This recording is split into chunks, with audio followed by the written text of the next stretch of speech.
तर भाजपचे प्रदेश अध्यक्ष चंद्रशेखर बावनकुळे यांनी उद्धव ठाकरेंवरती घणाघाती टीका केली आहे। राज्यात नालायकांचं सर्वेक्षण केलं तर क्रमांक 1 वरती उद्धव ठाकरे दिसतील अशा भाषेमध्ये त्यांनी ठाकरेंवरती टीका केली आहे। लोकसभा निवडणुकीनंतर ठाकरेंना घरी बसावं लागणार आहे। त्यांच्या सभेमध्ये लोक येत नाहीत आणि त्यांच्यासाठी कुणी सभा घ्यायलाही तयार नाही असा निशाणा देखील बावनकुळे यांनी साधलाय। आदित्य ठाकरेंवर देखील त्यांनी सडकून टीका केली। पाहूयात चंद्रशेखर बावनकुळे यांनी नेमकं काय म्हटलंय।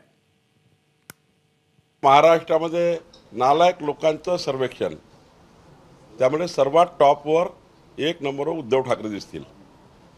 खरं तर उद्धव ठाकरेंच्या लोकप्रियता ही जी कमी झाली आहे, कोणी सभा घ्यायला तयार नाही, त्यांच्या सभेला लोक यायला तयार नाही।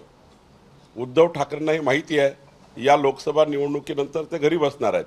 18 खासदार मोदी यांच्या नेतृत्वात मागच्या वेळी 2019ला निवडून आले। यावेळी शरद पवारशी सोबत आणि काँग्रेससोबत बसून उद्धव ठाकरेंनी आपला जनाधार संपवला। आदित्य ठाकरेंना कधी कोणी मुख्यमंत्री केलं नसतं, मुख्यमंत्री का मंत्री केलं नसतं कोणी। काय लायकी आहे, कुठल्या पंचायत ते पार्लमेंटपर्यंत त्यांनी काम केलं आहे। कधी रेशन कार्ड काढलं आहे, कधी आधार कार्ड काढलं आहे कुणाचं। एका मतदारसंघात हवेमध्ये निवडून आले आणि त्यामुळं त्या ठिकाणी एखाद्या वेळी आमदार होऊ शकतं माणूस ॲक्सिडेंटनी, पण काय लायकी आहे, मुख्यमंत्री पदाची लायकी आहे आणि कोण शब्द देईल त्यांना। एबीपी माझा, उघडा डोळे बघा नीट।